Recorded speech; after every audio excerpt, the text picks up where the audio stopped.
यं शैवासमुपासते शिवैति ब्रह्मेति वेदान्तिनो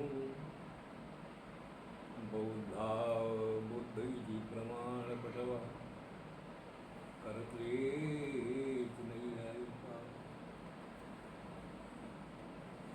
अहरन्यत्यथो जैनशासनरता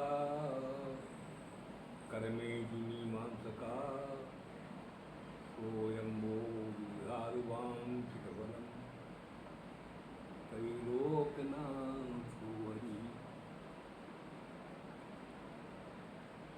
पवित्र गोमती का पावन तट, ऋषि मुनियों का समाज जिसका नेतृत्व कर रहे हैं भृगु के पुत्र शौनक जी। इतना विराट सत्संग समारोह कभी नहीं चला। 88,000 ऋषियों का समुदाय है ना। बड़े प्रेम से और संयम से ये 88,000 ऋषि आचार्य के पद पर प्रतिष्ठित सम्मानित सूर्य जी के द्वारा उद्बोधन, ये सौभाग्य है ऋषियों का।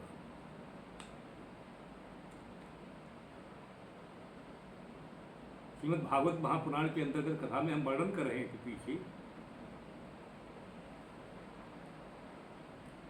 पितामह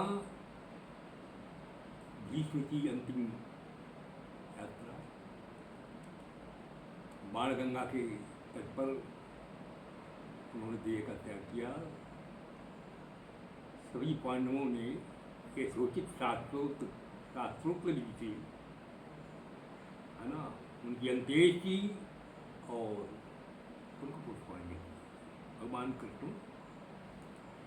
पांडवों को लेकर के इंद्रप्रस्थ पुनः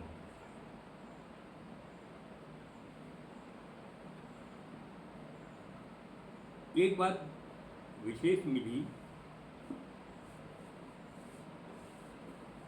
कि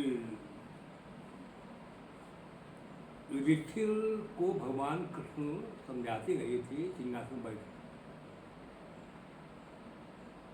लेकिन बार बार कहने के बाद में भी ये सिंहासन पर नहीं बैठ रहे, उसे नहीं समझा।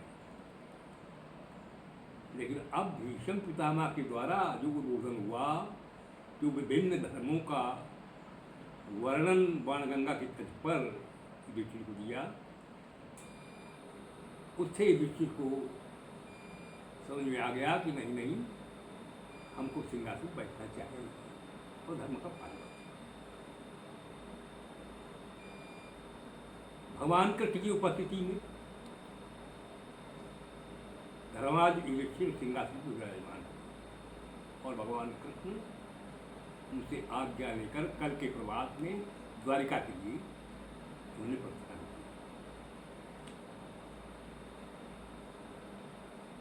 किया। लंबी दूर की यात्रा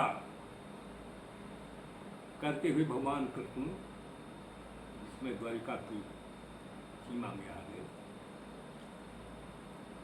तो अपनी उपस्थिति की सूचना भगवान किस विधा से दे रहे हैं द्वारिका वालों को। रथ पर बैठे हुए भगवान कृष्ण, सागर लहरा रहा है, 5 जन्य शंख लिए हुए दोनों हाथों में ये दबाए हुए और अपने आधारों पर रखे हुए ये 5 जन का घोष करेंगे, घोष के द्वारा सूचना देंगे। इस छवि का वर्णन व्यासी ने कितना विलक्षण किया है। लिखा व्यासी ने कि सर्वोच्च काशी धवलो दरो दरो, सर्वोच्च काशी धवलो दरो दरो,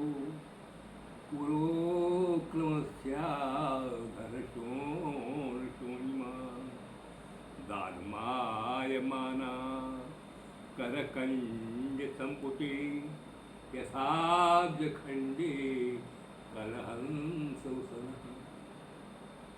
देखिए वेद व्यास जी की लोक साहित्य में उपमा अलंकार की चर्चा करते हैं, लेकिन व्यास की उपमा का है कोई जोड़, कोई स्वरूप में जो पूर्णोपमा अलंकार जिसे कहते हैं, भगवान कृष्ण होठों पर रखे हुए संख्या में फूंक मार रहे हैं। सर्वोच्च काशी, ऐसे उनको पर रखा, शंख को ऊपर किया। धवलो दरो दरो, जिस शंख का उदर धवल है उसमें उंगलियां होती हैं। उरोक्रमस्या दर्शोण शोणिमा, भगवान कृष्ण की शोण शोणिमा, उनके नाक की ललामी शंख के ऊपर पड़ रही है। दाधमायमाना, फूंक मारे, दाधमायमाना कर कंज संपुटी, कर कंज संपुटी, कमला स्तूपी, हाथों में दबा हुआ शंख, मानो उनकी उंगलियां ही खिले हुए कमल के पंखुड़ियां हैं और उसमें दबा हुआ वो शंख है। दाधमाय माना, फूंक मार रहे हैं। व्यास जी ने उपमा को कितना सजाया है। अंत वाली पंक्ति में लिखा, ऐसा लग रहा है यथाब्ज खंडे कलहंस उसना, मानो कोई हंस का बच्चा खिले हुए कमल पर बैठा हुआ है और अपनी चोंच उठा करके आवाज कर रहा है। ये घोष, ये आवाज द्वारिकावासियों के कानों में गई। वहां चर्चा चल गई कि भगवान कृष्ण महाभारत के युद्ध से विजय करा कर वापस आ गए और 5 जन का घोष है। सारी द्वारिका में सजावट भगवान कृष्ण के अभिनंदन की पूर्ण गया लगी।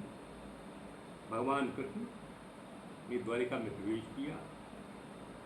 राजपथ पर दोनों ओर भगवान कृष्ण को मंगल कलश जलते भरे हुए घड़े दिखाए गए।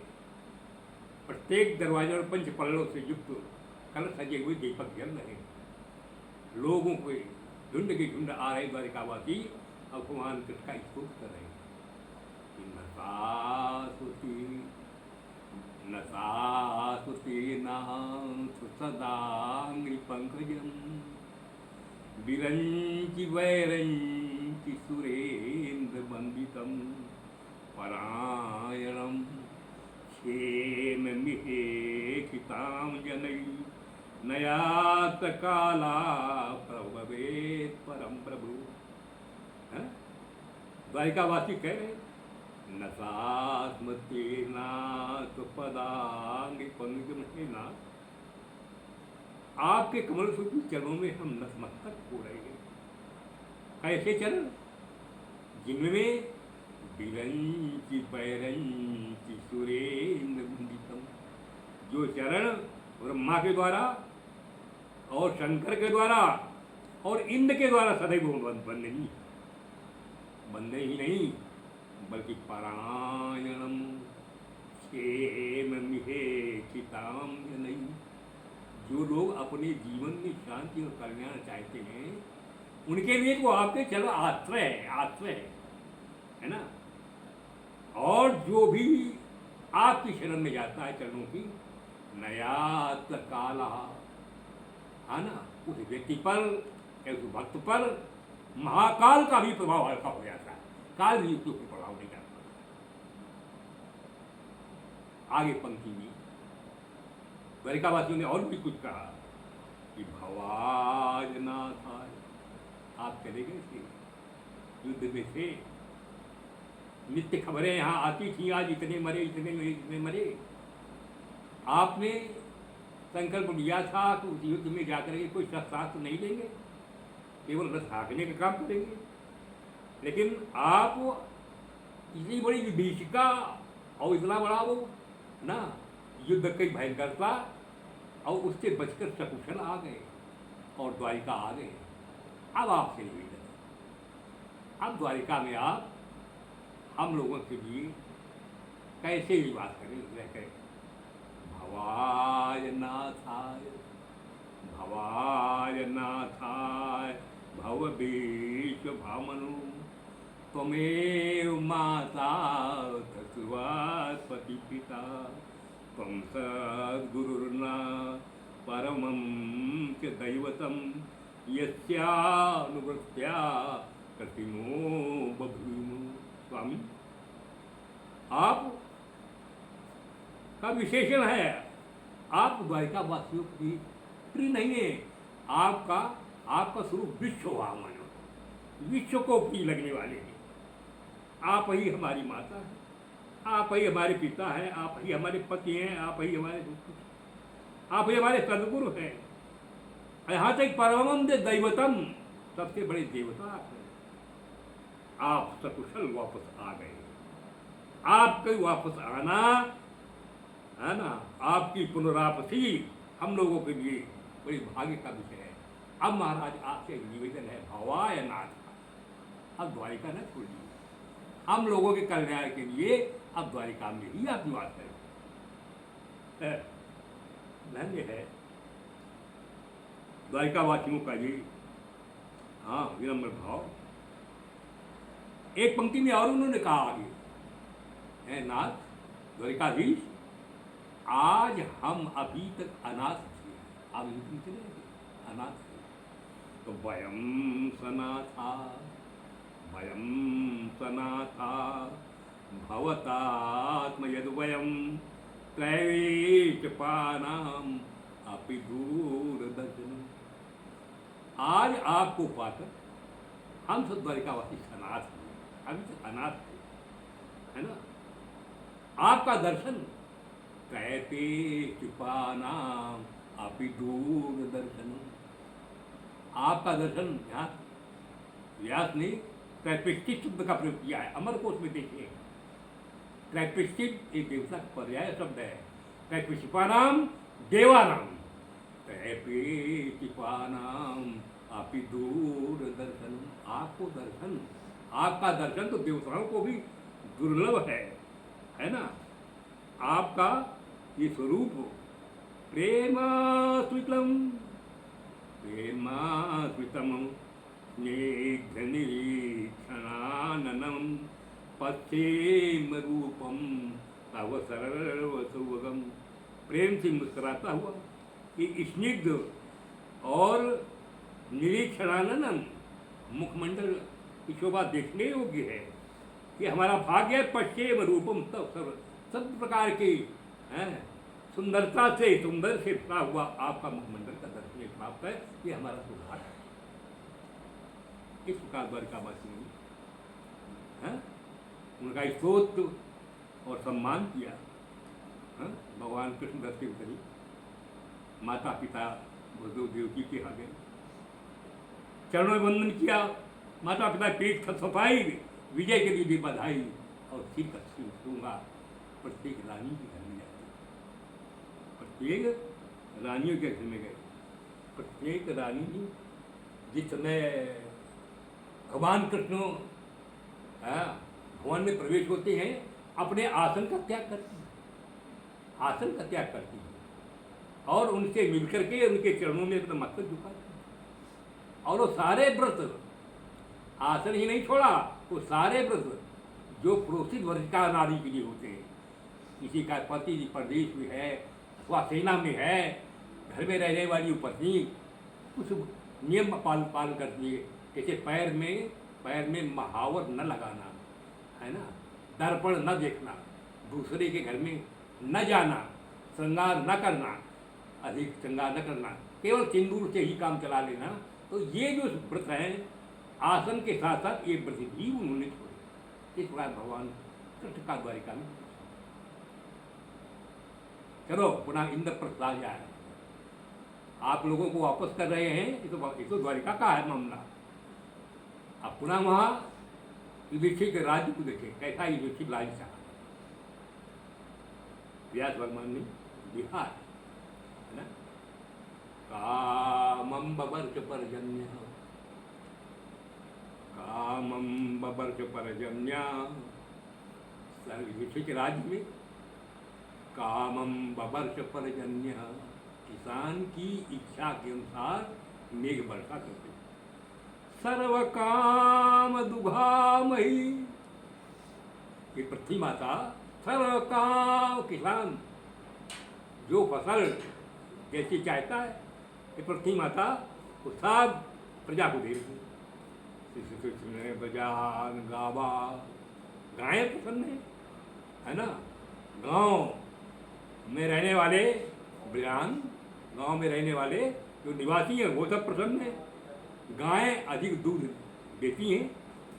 नद्या समुद्रा गिरया, नद्या समुद्रा गिरया, हाँ नदियाँ, समुद्र, गिरी, वनस्पतियाँ, हैं सभी औषधियाँ, सभी वृक्ष वनस्पतियाँ, हाँ कामम कामन ब्रंतु दत्त वही, है ना, इच्छा अनुसार ये फल देते हैं वृक्ष।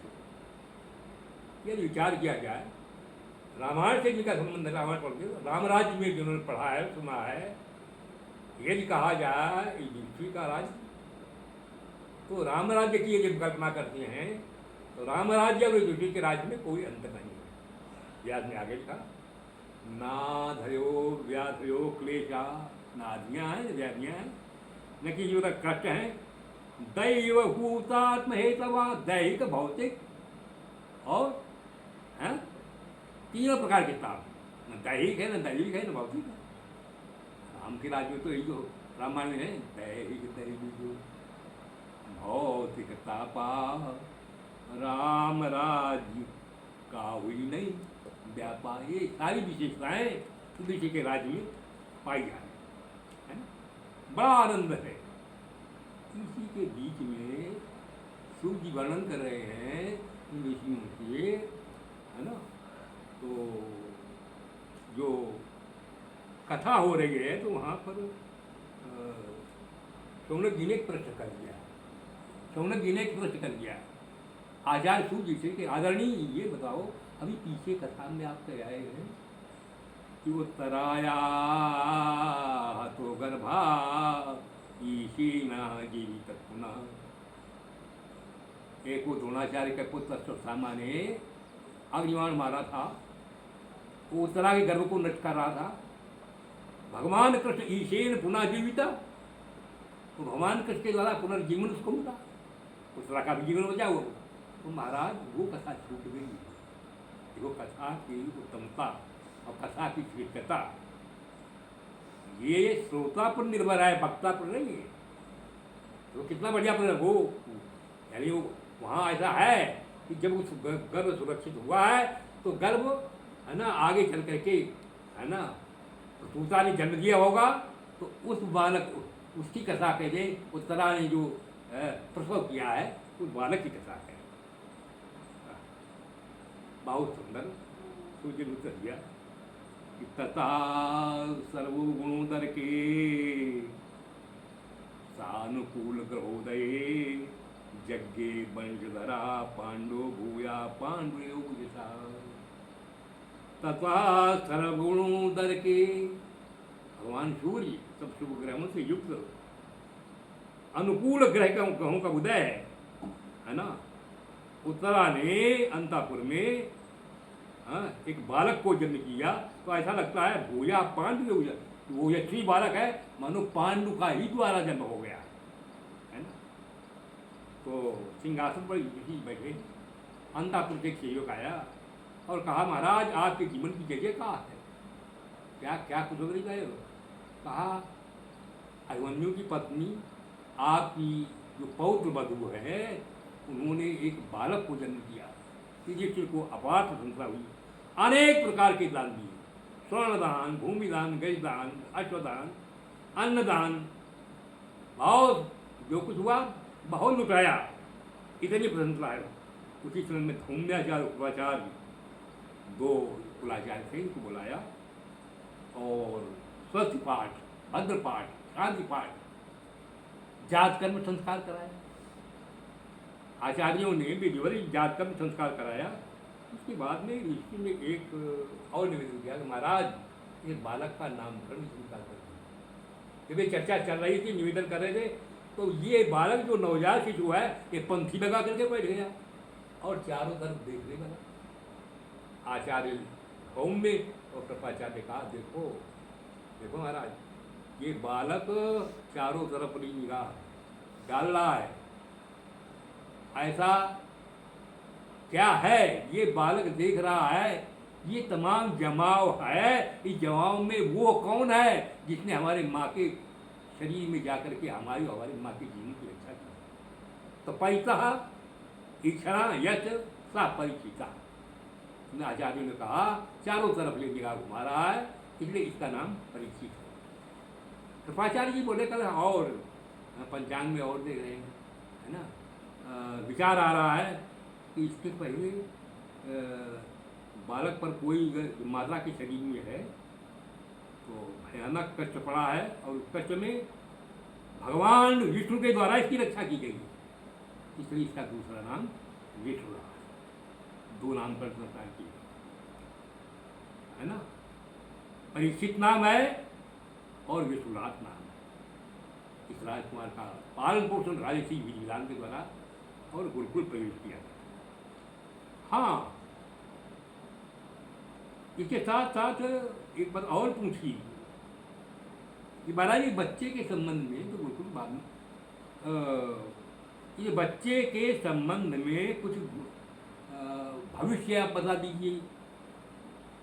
तो दोनों आचार्य बोले, बड़े भाग्यशाली हो कि पार्थ प्रजा पिता साक्षात इच्छा कुरिव मानव। धर्माजय पार्थ प्रजाविता साक्षात इच्छा कुरिव मानव। ये बालक मनु के पुत्र इच्छा के समान प्रजा का पालन करने वाला होगा। ब्रह्मण्या सत्यसन्नस्य रामो दासरथेता, है ना, ब्राह्मणों का वक्त सत्यवादी दशरथ पुत्र राम समान होगा। एष दाता शरणस्य यथा औषी नर नर, ये बहुत बड़ा दानी होगा, शरण में आए हुओं को अचरणों को ही शरण देगा। राजा चिंके समान उदार होगा। यशो विदनिताम स्वानाम दौष्यंतरिवेद्यनाम, दुष्यंत के पुत्र भरत के समान अनेक यज्ञों को करने वाला होगा और अपने नाम के यश का विश्वास करेगा।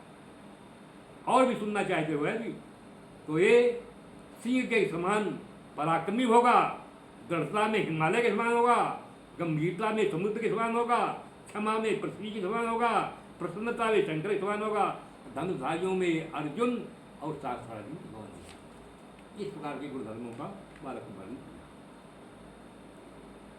चल रहा है, ये तो गुरुकुल चले गए, परीक्षित तो गुरुकुल चले गए। अब युधिष्ठिर का राज्य चल रहा है। इसी बीच में युधिष्ठिर ने बहुत दिन हो गए द्वारिका से कोई खबर नहीं, न भगवान कृष्ण की कुशलता का हाल मिला, न द्वारिका के सामने और जानकारी हुई। तो इन्होंने अर्जुन को भेजा यहाँ से, अर्जुन जाओ द्वारिका और द्वारिका की कुशलता के विषय में जानकारी करके वापस आओ। अर्जुन गए, अर्जुन वहाँ जाकर के 7 महीने रुके, 7 महीने रुके रहे। अब अर्जुन की भी वापसी की कोई दूसरी खबर नहीं है। इधर इसी बीच का जो कालखंड है, तो यहाँ युधिष्ठिर के यहाँ तमाम अपशकुन होने लगे, तमाम अपशकुन हो गए। एक दिन अपशकुनों से प्रभावित होकर के इन्होंने भीम को बुलाया, कहा भैया भीम, गता सप्ताधुना मासा भीमसेनो तवार्जुन नायाति कस्यवा हेतो नाम जानामि अन्यथा। भैया भीम 7 महीने हो गए, तुम्हारे भाई अर्जुन को मैंने द्वारिका भेजा था वहाँ की कुशलता की जानकारी करने के लिए, वापस नहीं आए। ना हम जाना, कारण क्या है? और इधर अपशकुन हो रहे। उर्वरसी बाहवो मह्यम, उर्वरसी हमारा बायां हृदय, बाई आँख, बाई भुजा, इसमें स्पंदन हो रहा है। मांगलिक पशु हमारे बाएं होकर के निकल रहे हैं, और गधे इत्यादि अमांगलिक पशु है, ये दाहिने होकर में गए बाहान व्याग्र हमारे घोड़े इनको हम रोते बन के नेत्रों से आंसू आ गए। और है मृत्युभूता कपोतोजन, मृत्यु की सूचना देने वाला कबूतर और पिड़कियां रात में बोल रही, हमें नींद नहीं आ रही। देखो रात में कबूतर और पिड़की बोले, बड़ा मंगल है, बड़ा मंगल है। हिम पुच्छल तारी उतर हो गए हैं, नदियों का जल उबल उबल करके बह रहा है, पर्वत ये हिलते हुए रहे हैं। हम महल के अंदर जाते हैं, ठाकुर जी की मूर्ति में कांति समाप्त हो गई है, देवताओं की मूर्तियां रोती हुई नजर आ रही हैं। ये सब क्या हो रहा है? यदि यहाँ नहीं, यहाँ सब कुछ ठीक है, तो द्वारिका में तो कोई अमंगल नहीं है। क्या हुआ? अर्जुन अब तक क्यों नहीं आए? तब तक देखते क्या है, अर्जुन आ गए। लेकिन अर्जुन की स्थिति क्या है? सारा शरीर धूसरित है, मुख कांतिहीन है, बाल खुले हुए हैं, गांडीव अलग पड़ा है, तरकस के बाण फैले हुए घूम रहे हैं। देखिए देखा, अरे ये अर्जुन ये तो आ गया, उठाया है, हृदय में लगाया, अर्जुन ये तुम्हारी स्थिति कैसे हो गई, क्या है मामला? अर्जुन बोल नहीं पा रहे, मुंह है। कच्चित्वम ब्राह्मणम बालम गाम वृद्धम रोगिण स्त्रियम। अर्जुन तुम्हारे द्वारा किसी ब्राह्मण, किसी बालक, किसी गाय, किसी वृद्ध पुरुष अथवा किसी रोगी अथवा किसी स्त्री को कष्ट नहीं दे दिया गया, अथवा ये नहीं है हमेशा अशरण को शरण देते रहे हो, तुम्हारी शरण में इन कोई आया तो क्या शरण नहीं दे पाए हो, इसलिए हाल हो गई। यदि ये भी नहीं रही, तुम्हारा ऐसा लग रहा है अलग दबानों की बात, ऐसा लग रहा है तुमसे कुछ छीन लिया गया है, तुम्हारे हाथ से कुछ निकल गया है। अर्जुन फिर भी नहीं बोले। यदि ऐसा नहीं है तो अर्जुन ये बताओ, यहाँ तुम चले आए हो तो द्वारिकाधीश भगवान कृष्ण से तुम्हारा वियोग हो गया है, इसलिए तुम नहीं हो रहे हो। कृष्ण का नाम लिया तो अर्जुन ने कहा हा दादा हा कृष्ण। देखिए बोले क्या हुआ कृष्ण को? तो अर्जुन बोले वो कृष्ण द्वारिकाधीश न, वो द्वारिका रही वो तो समुद्र में डूब गई, सारे वंशी समाप्त हो गए हैं। बलराम जी ने जल समाधि ले ली, बस जो देवकी नहीं रहे, सारी उनकी पत्नियां वो सतीत्व को उन्होंने स्वीकार कर लिया है। अब भगवान कृष्ण का परम धाम गमन हो गया, हाहाकार हो गया पूरे हस्तिनापुर में, है ना। अर्जुन ने वहाँ कुछ स्मृतियाँ बताई, दादा वो कृष्ण सदा के लिए हम लोगों से छूट गए। पहली स्मृति यत संश्रया द्रुपद गेहमुपागतानां राज्ञां स्वयं वरमखे मरदुर्मदानां तेजो हतं खलु मया भीता चमस्या सज्जीकृतेन धनुषा विगता कृष्ण। न द्रुपद देश के राजा द्रुपद है ना, अपनी कन्या द्रौपदी का उन्होंने प्रतिज्ञा स्वयं किया था, इस प्रतिज्ञा जो पूर्ण कर देगा उसके साथ द्रौपदी की शादी करेंगे। सूचना भगवान कृष्ण को भी प्राप्त हो गई, वो हमको लेकर वहाँ पहुँच गए जहाँ कामोन्मद तमाम राजा लोग द्रौपदी को प्राप्त करने के लिए आए थे। प्रतिज्ञा भी अजीब थी, बहुत एक उनके बांस पे एक मछली टांग दी गई, एक चक्र नीचे चल रहा था और नीचे धन और कुछ बाण रखे हुए थे। एक बहुत बड़े पात्र में जल भरा हुआ था। राजा की प्रतिज्ञा थी आने वाले लोगों में से जो वीर, जो निशानेबाज है ना, चलते हुए चक्र से निकाल करके बाण के द्वारा मस्त भेद कर देगा, उसी के गले में द्रौपदी जयमाल पड़ेगी।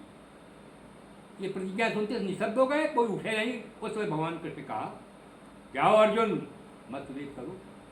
हमें आश्चर्य लग रहा था, हम वहाँ पहुँचे, हमने धनुष बाण चढ़ाया और नेत्र बंद कर दिए, कहाँ जल है कहाँ मछली छाया, कुछ नहीं देखा। भगवान कृष्ण के चरणों पर स्मृति बाण छोड़ दिया, मछली है वो लगा तीर और मस्त युद्ध हो गया। द्रौपदी जयमाल लेकर के हमारे घर को सजा दिया, द्रौपदी भी मिली और ये बात खुल करके आ गई समाज में। आज की दुनिया में हैं, अर्जुन के मुकाबले का कोई धनुष का निशानेबाज नहीं, ये प्रमाण पत्र मिला, है ना। दूसरी घटना, बड़े बड़े राजाओं के तेजोहर्तम जो आए थे द्रौपदी में, तेजोहर्तम तेज एक पड़ गए, वापस चले गए। दूसरी घटना दादा याद है, यो नो जुगोप वन में दुरंत कृक्षा दुर्वासोर विरहा दयुताग्रभुभ्य शाकान्निवेश उपयो जयराति गोपीं तप्ताममांस सलिले विनिमग्न संज्ञा। अरे हम सब लोग वनवास में थे, साथ में द्रौपदी थी वहाँ वनवास में। एक दिन क्या हुआ, द्रौपदी जी ने सबको, हमको आपको सबको भोजन कराया और कृष्ण भी वहाँ थे। और भोजन करा करके भगवान कृष्ण को जंगल की ओर दूसरी ओर ले गए। द्रौपदी अकेली थी, द्रौपदी भोजन कर चुकी थी, अकेली थी। तो उस समय 10,000 शिष्यों को लेकर के दुर्वासा जी आ गए, यमुना का तट है। और द्रौपदी जी बोले, देवी जी द्रौपदी 10,000 ब्राह्मण भूखे आए, इन्हें भोजन तैयार करो। और हम अभी एक स्नान करके आ रहे हैं, यमुना में स्नान कर लें और आने वाले हैं, स्नान करने चले गए।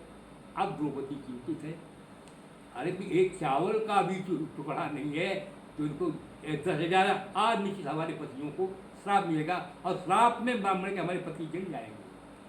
उस समय अधीरा अवस्था में द्रौपदी ने भगवान कृष्ण का स्मरण किया। भगवान कृष्ण आ गए, है ना। अब आते आते, अरे कृष्णा तुमने ध्यान किया, हम आ गए, हम भूखे हैं, हमें पहले खाना खिलाओ। अरे द्रौपदी चिंतित है, अभी 10,000 वो स्नान करने होना, तो खाने की बात, भोजन की बात है, उसी भी हम चिंतित, और खाना है मांग रहे।